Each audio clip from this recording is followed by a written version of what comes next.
A cold New York morning began the same for everyone. Car horns, steam rising from Starbucks cups, gray smoke drifting upward between skyscrapers of glass and steel. But for some, this morning had prepared a trial. The office of Henderson Group occupied the top floors of a 40-story tower in Midtown Manhattan. The elevator opened with a soft chime, releasing a man in his 40s with perfect posture, dressed in a suit that bordered on provocative, graphite, slightly glossy, with a crimson lining in the jacket. This was Richard Henderson, owner and CEO. His presence always drew attention. There was something of an actor in him, something of a gambler, and much of a hunter. "Today will be a special morning, gentlemen," he tossed toward his assistants as he passed.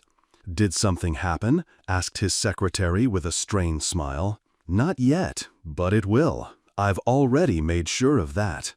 He entered his office, closed the door, and only then allowed himself a genuine smile. Meanwhile, somewhere down in the service area, Mary Johnson, a janitor, was loading a bucket and cleaning supplies onto her cart. She was 62. Once a nurse, now just background noise for wealthy people who looked right through her.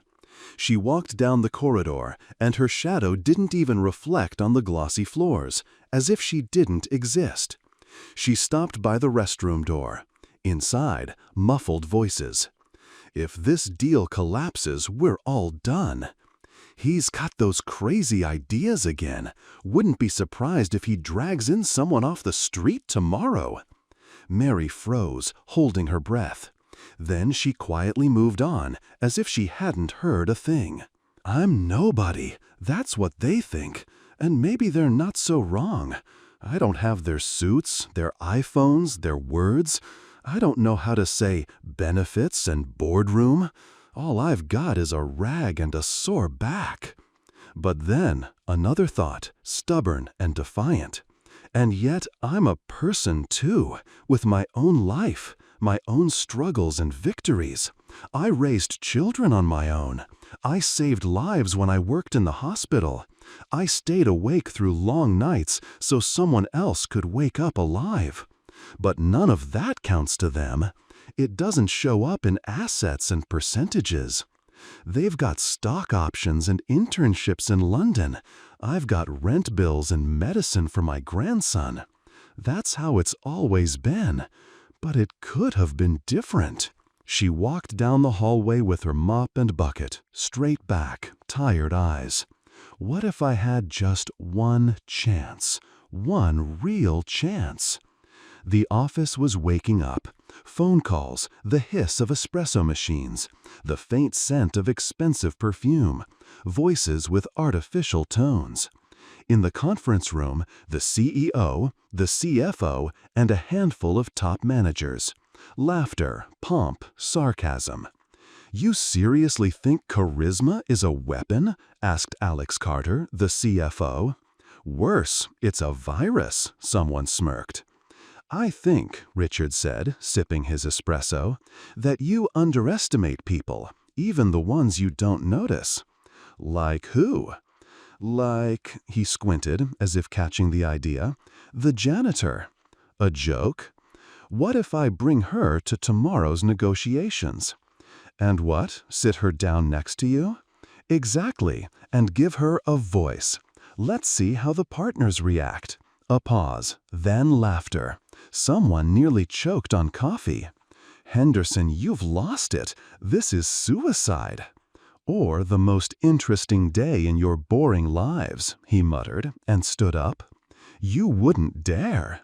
"I almost already have." Later, in the corridor, Mary swept outside his office. He came out. "Mary Johnson?" "Yes, Mr. Henderson." "Have you ever taken part in negotiations?" "Well, no." "Want to try?" A pause. "Excuse me?" "Tomorrow, 9:30, meet me at the main entrance." "You're joking." "Not at all." He walked away, leaving her with the mop in her hand and a racing heartbeat.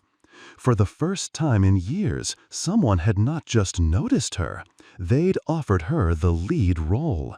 But why? That evening, the Slack channels of employees lit up. Henderson's lost it again. Tomorrow's going to be a circus with the janitor. Grab the popcorn. Mary got a message from her daughter. Mom, aren't you too tired? Maybe it's time to quit that job already. She didn't reply. She looked in the mirror.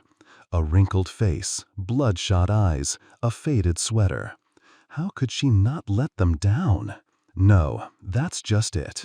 I don't need to not let them down. They just want a reason to laugh, to watch me stumble. Then they'll flood Slack with memes. What am I supposed to do? Say no? And if I refuse, he'll fire me. To him, I'm just a part. Breaks, replace it. And where would I go? Retirement is still a year away. Rent still has to be paid. So, what's left? Play his game. Be the laughingstock. Survive. Again. As always. But just once. What if I didn't bend? What if it turned out differently? Richard stood by the office window. Outside, the nightlights of Manhattan. You can't understand strength without experiencing weakness, he said aloud. A pause. And sometimes weakness holds more strength than any Armani tie. The board meeting dragged on in its usual rhythm. Spreadsheets, forecasts, numbers, reports. They talked about the future, but every face belonged to the past. Tired, indifferent, cautiously distrustful. Richard Henderson flipped through slides on his iPad, bored. He already knew how every speech would end. Profits didn't interest him. He was confident in those. What worried him was the silence that had taken over his team. Not a working silence, a dead one. Negotiations with Atrium Capital are tomorrow, final round, one executive reported. But they've got a new negotiator, tough. They might squeeze us on the percentages. They won't squeeze us, Richard said without looking up. You sure? Yes. A pause. But my confidence isn't in percentages. It's in people, or in their absence. The room exchanged glances. His words sounded less like instructions now, and more like riddles. It unsettled them. What if I brought in an outsider tomorrow? Richard said suddenly. An outsider? Let's say someone off the street, not from business. You're joking? No. CFO Alex Carter laughed. You want to close a multi-million-dollar deal by bringing who? A cab driver? Close, Richard replied, now looking straight at him. The janitor, from our building. Laughter. Nervous at first, then open. God, Richard, you've burned out. That would be a scandal. It would be a test of humanity. It would be a test of incompetence, the lawyer interjected. Richard circled the table. His voice turned cold. You don't get it. People don't negotiate numbers. They negotiate fears, motives, emotions. And you figured this out by staring at a mop? Alex shot back. No, by staring at you. All of you are like machines, cold, statistically correct. But none of you can sense what it takes to make someone say, I agree. Silence. You're risking the company's reputation. No, Richard smiled faintly. Only mine. The reputation of a boring CEO who never plays. And I want to play. This is for a show? No, for the truth. So you can finally see what a person looks like when you can't put them in a spreadsheet. Meanwhile, in the service stairwell, rumors buzzed. He's really taking her? Impossible.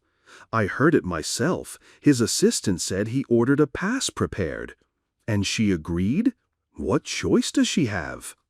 That evening, in the private Slack chat of top managers, gifs of brooms, memes labeled Negotiation Expert 2025, a vacuum cleaner photo captioned Henderson's new HR strategy. And Richard sat in his office, staring at an old photo, a 10-year-old girl in a hospital coat with a clinic badge. Mom, he whispered, You weren't wanted either, but you understood people." He switched off the screen and said aloud, "If tomorrow everyone laughs, that means I'm on the right track." The night was restless. Mary barely slept. Faces of colleagues circled in her mind, whispers behind her back, cruel emojis in Slack she never saw but knew existed. Her arms ached from cleaning, but her heart from something else. Humiliation or fear. She could no longer tell the difference.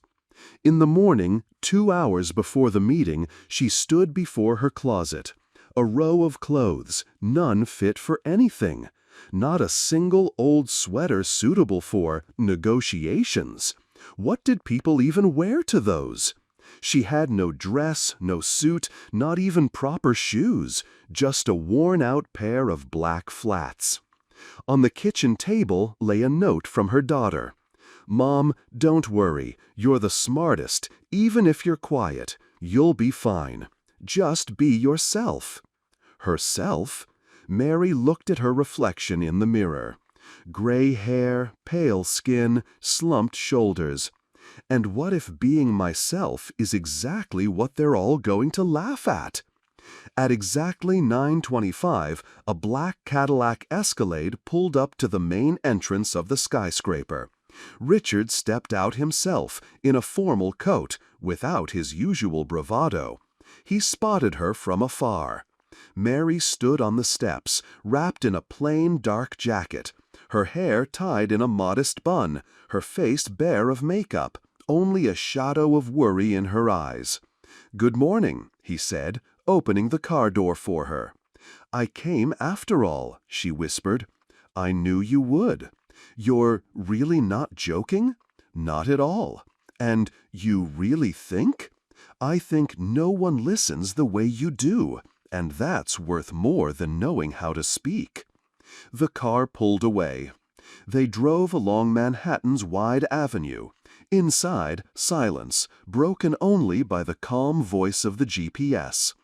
At last, Mary dared to ask, "Mr. Henderson, why are you doing this?" He kept his eyes ahead. "You know, my whole life I built a system.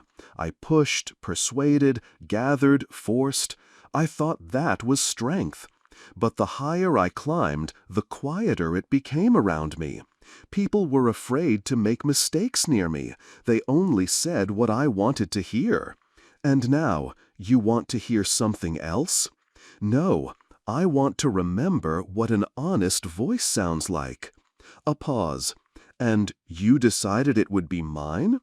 "I decided you're the only one in this building who isn't playing a role." "Because I have nothing to lose?" "Exactly. And if I ruin everything? I've prepared for that. You're not responsible for anything." "Except myself," she whispered. They arrived at a sleek business center with mirrored walls. Mary held her breath. Her heart pounded too loudly. She didn't know how to walk, how to sit, where to look. Her palms were damp.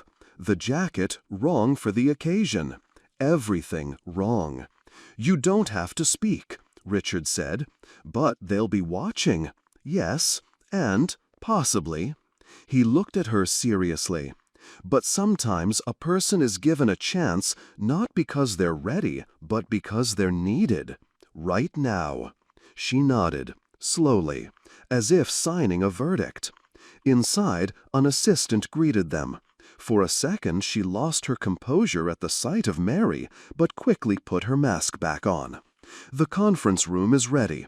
Everyone's already gathered. Water, notepads, coffee, everything as you requested." "Remove the coffee," Richard said. "Bring tea instead."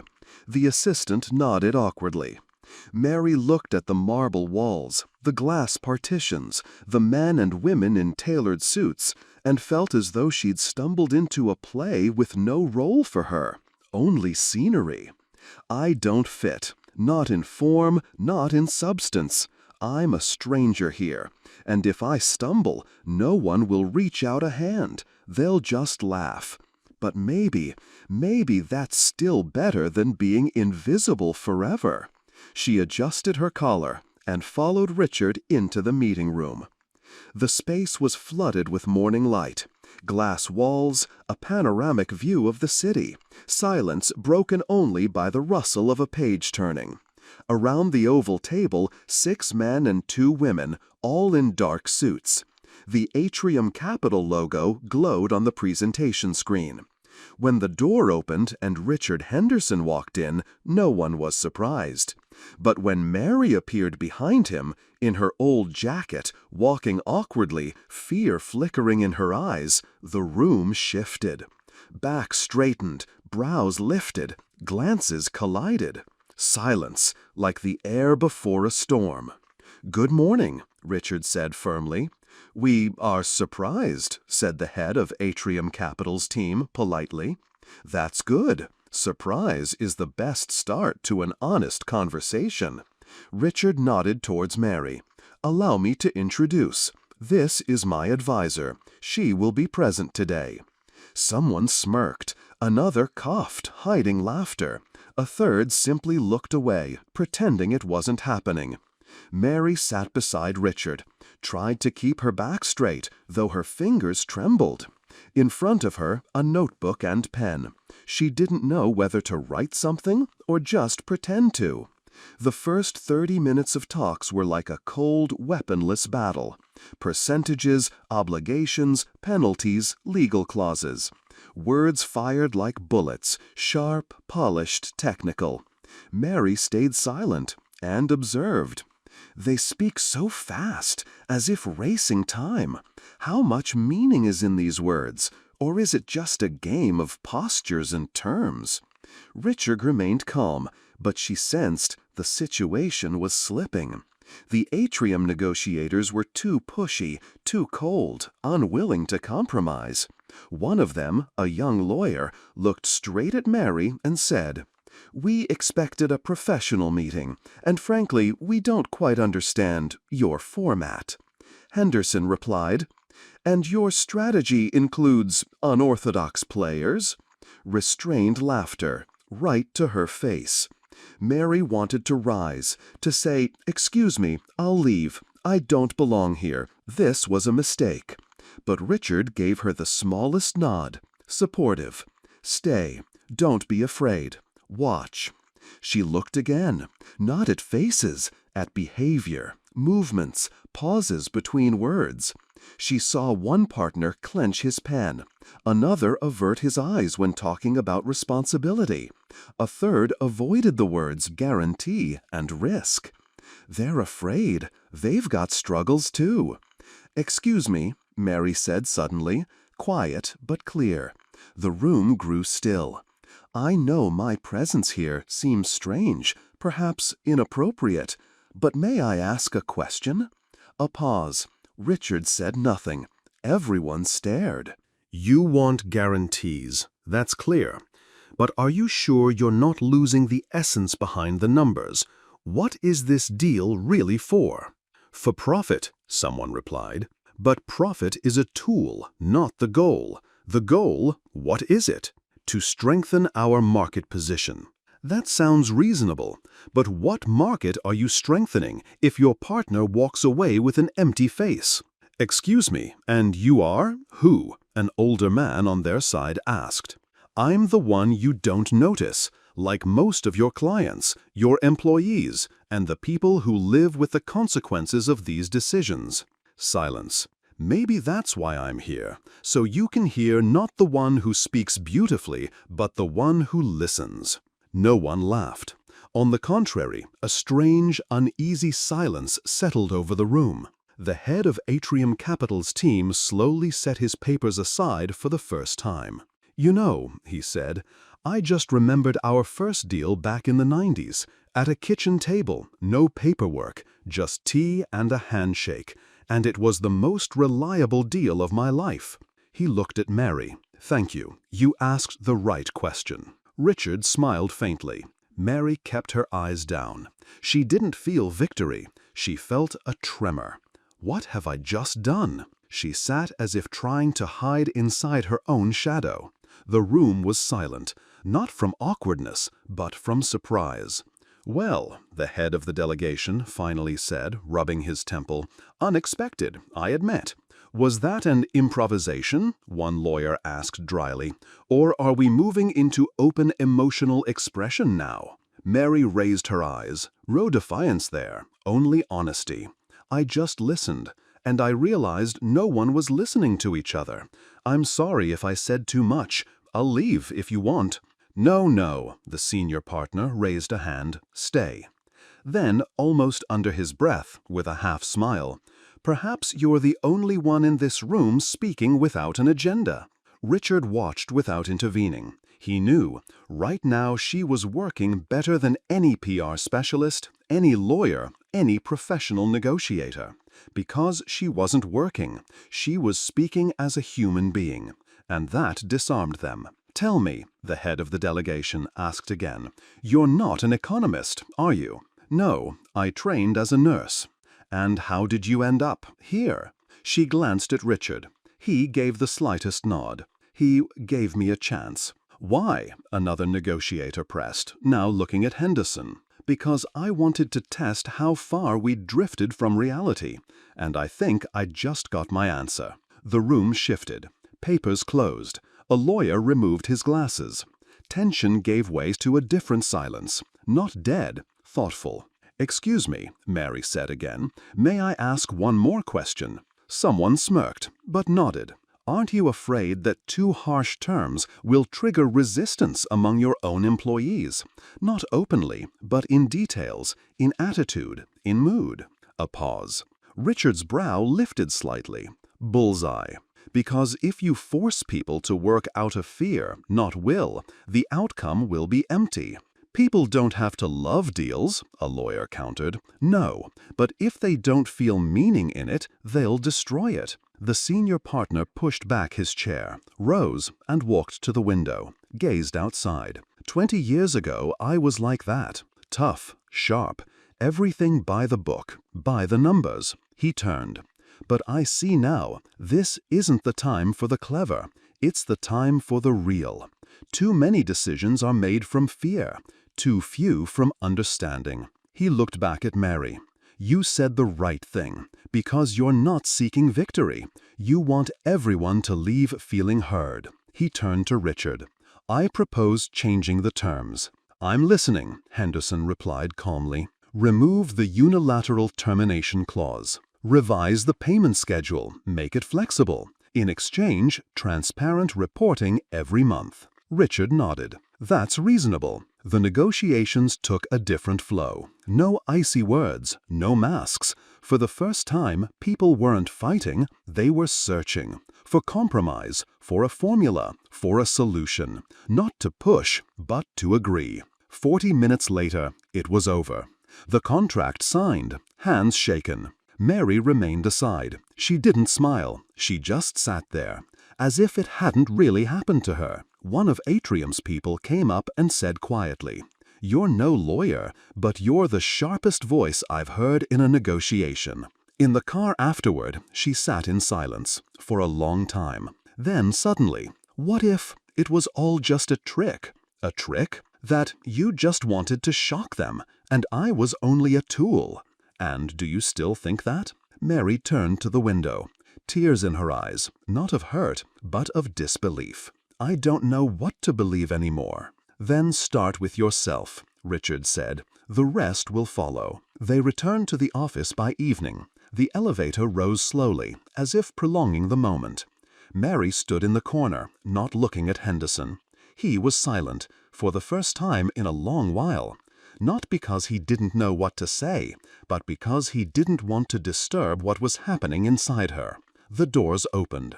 The hallway was nearly empty, but even in that emptiness, it was clear. People already knew. The secretary, who once greeted her with forced politeness, now lifted her eyes and smiled sincerely.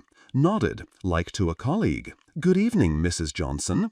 Mary froze, for a moment not realizing the words were meant for her. Then gave a shy nod, smiled back, awkward, human. In the staff room, 3 cleaning women and a driver were waiting, eyebrows raised, questions in their eyes. Is it true you went with him to the meeting?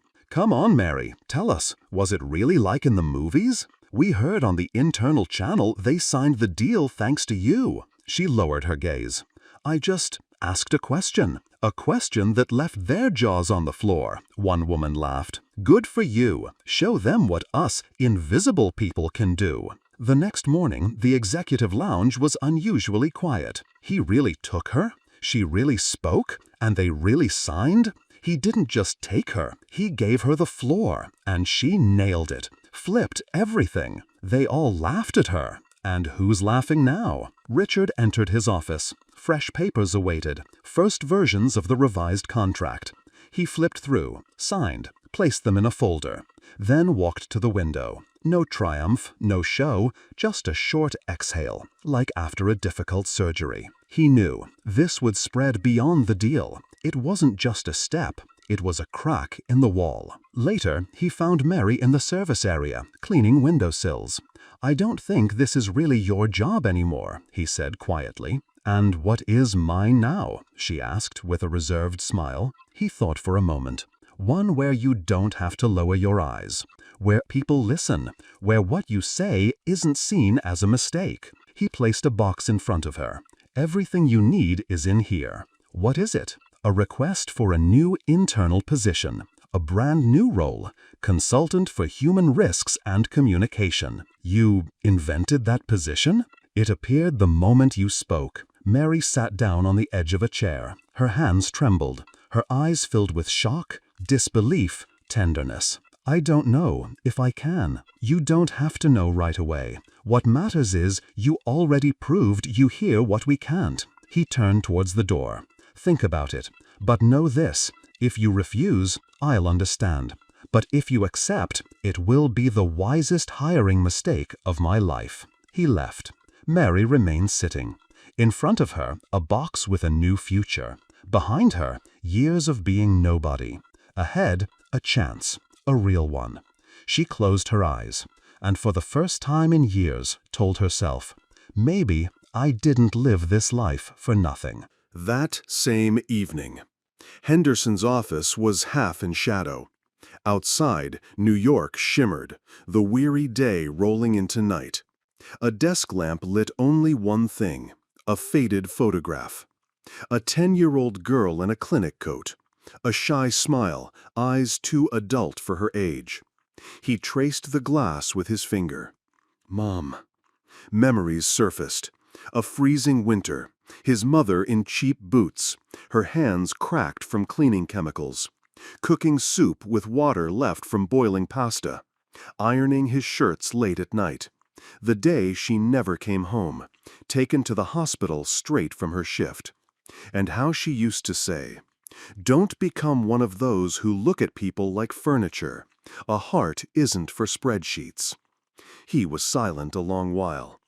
If only someone had given you a chance. Pause. Just one.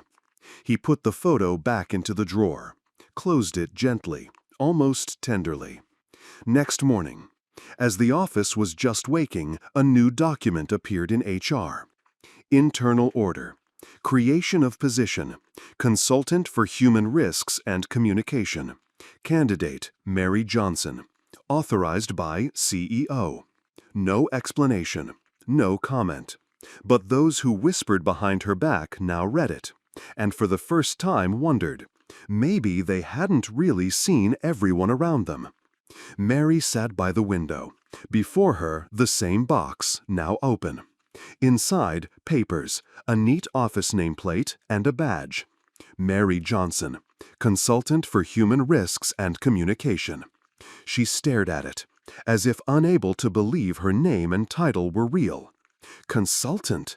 Me, a consultant? I'm no psychologist, no HR, no corporate trainer. Pause. And yet I've always felt it. I saw people, heard them when others walked past. She remembered. A young manager leaving the restroom with red eyes, followed minutes later by the boss who had just shouted in a meeting. Next day, the manager's resignation. An accountant and a lawyer ignoring each other for weeks, dragging down 2 entire departments. Cleaners who worked harsher when no one ever said thank you. And though the office looked clean, the atmosphere grew heavy. No CRM tracks this. No report captures it. But it's what office life is made of, and I know it. I feel it. Not from books, but from the floors I scrubbed every day. If that's not experience, what is? She stood, took the nameplate, wiped it with her sleeve. And maybe I'm ready. Later, in Richard's office, Mary entered steadily, without theatrics, like someone who made a choice, not won a battle. "You haven't changed your mind?" he asked. "No." "Then congratulations. Henderson Group now has a position that didn't exist before. I'll do my best to make sure it doesn't stay just a title." A pause. He looked at her with respect. "And how do you see your work?" She thought. "I won't interfere, but I'll be where people stop hearing each other, where things build up but don't break open. And if they don't listen to you, I'll start by listening myself. Sometimes, to be heard, you first have to hear others." On her new office door, "Consultant for Human Risks and Communication. You are heard, even if you're silent." Day 1, empty. Day 2, hesitant footsteps. Day 3, an assured "can I?" from a staffer who never spoke even at meetings. She listened, took notes, didn't rush, became a balance point people started gravitating toward. Richard watched from a distance, didn't interfere, just saw not a job title growing, but a person. And suddenly, it collapsed. Friday morning, she received a letter, anonymous. Then a complaint. Then an argument in the corridor. An hour later, heated talks with lawyers.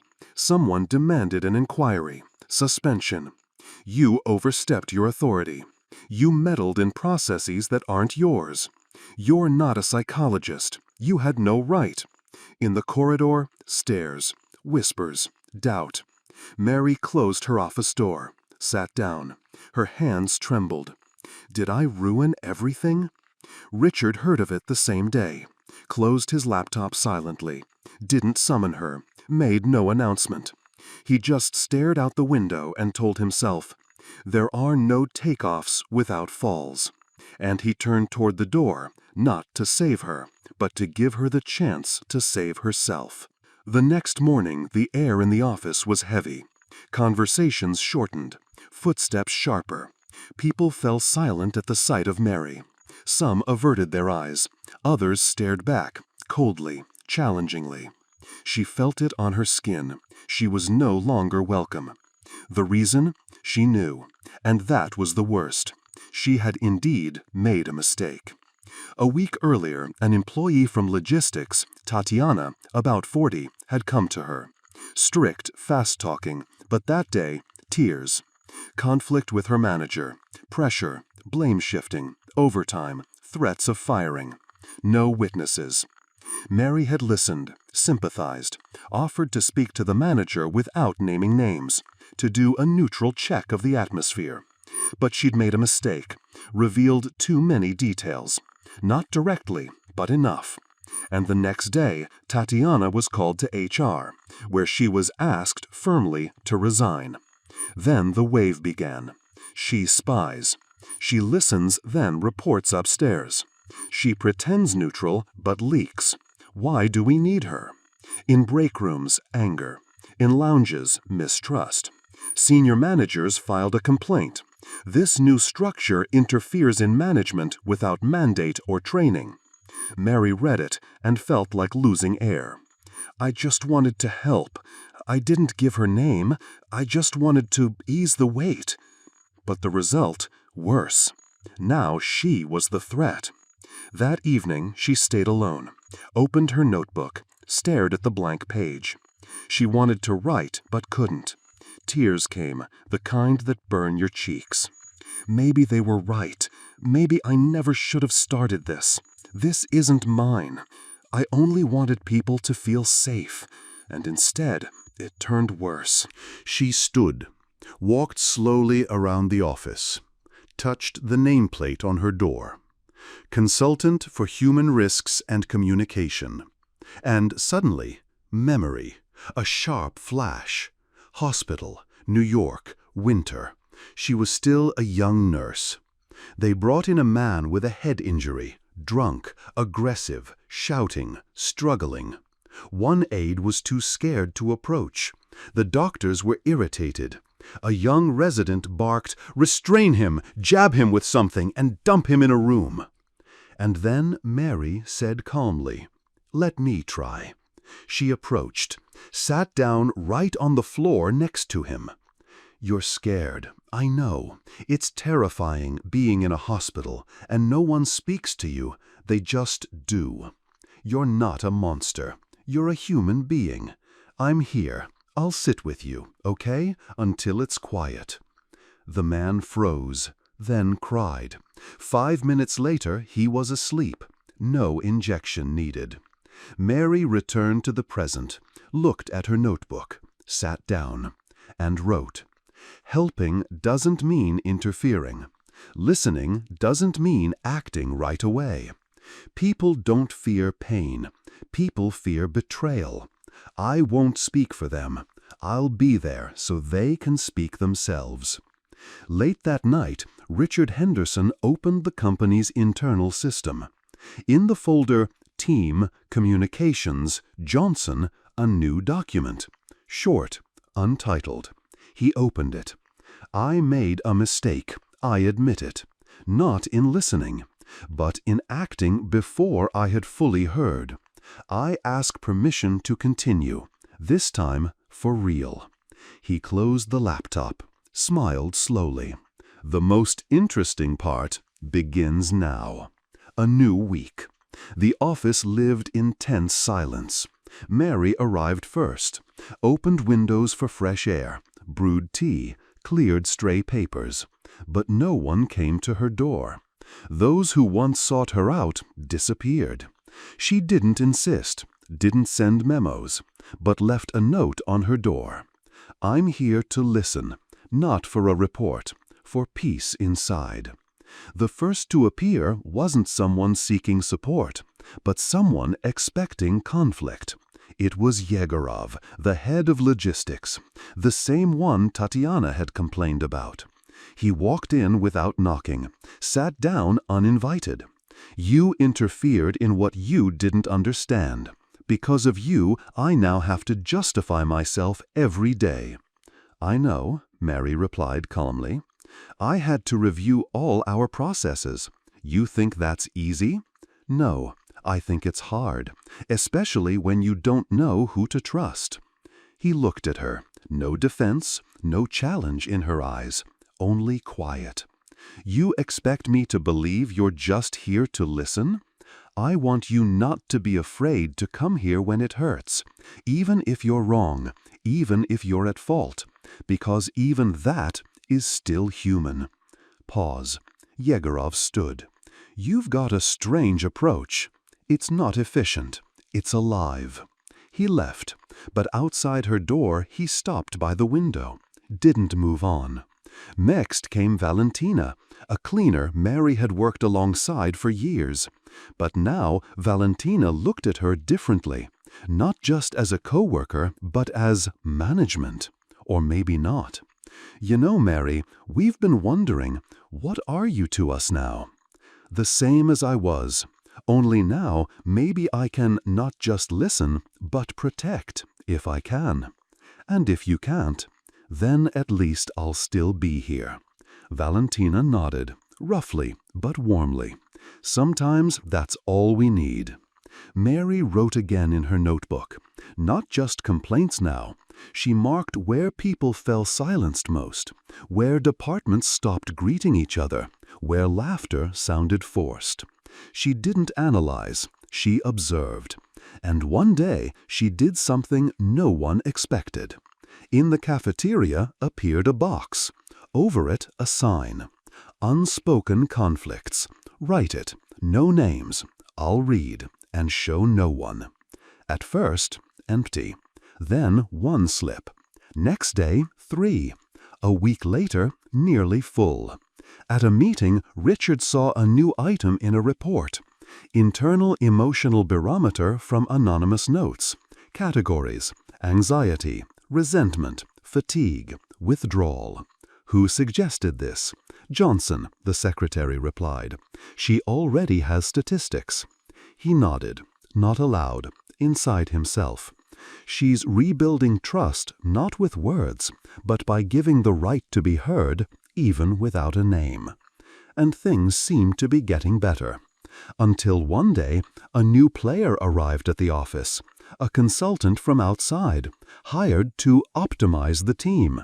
And the first thing he did was summon Mary, without a smile, without an invitation. Your department is not included in the corporate structure. It's already operating. That's temporary.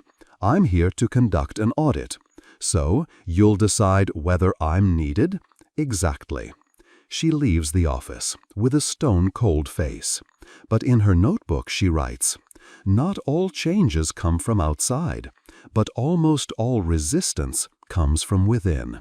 I'm not afraid of an inspection. I'm afraid of losing the voices of those who have finally begun to speak." Michael Anderson learns about the consultant's visit. He stays silent. But in tomorrow's schedule, a new meeting appears. Anderson, Miller. Topic: the impact of silence.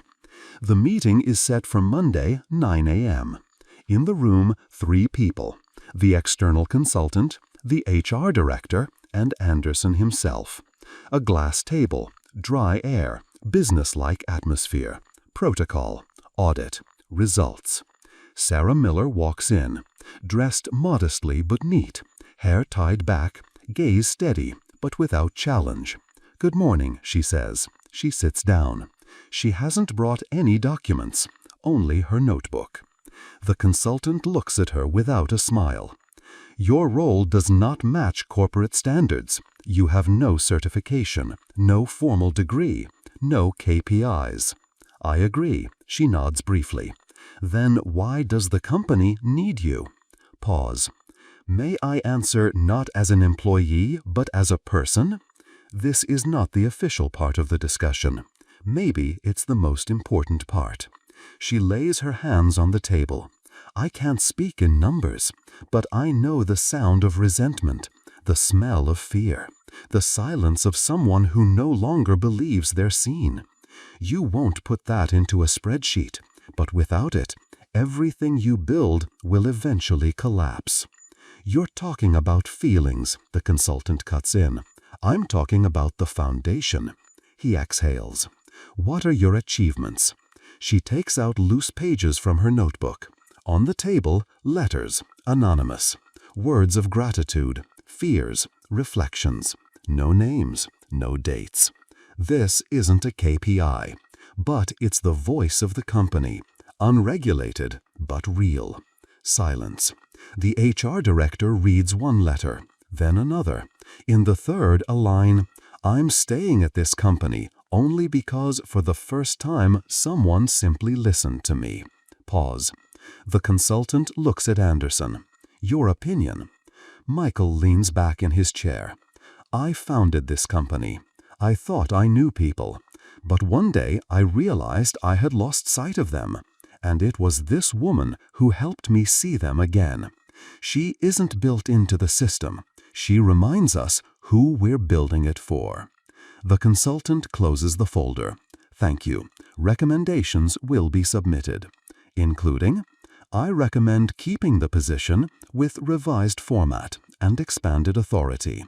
Later in the hallway, Anderson approaches Sarah. "You did it." "I'm not sure." "I am." "What now?" He smiles. "Now live in this role. Don't play it. Just keep listening. And even if your voice is quieter than all the others, it will be the most needed one."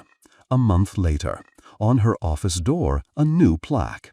Sarah Neller, Chief Consultant for Internal Communications and Employee Well-Being. If you think there's no place left for you, you're wrong. There is. I'm here.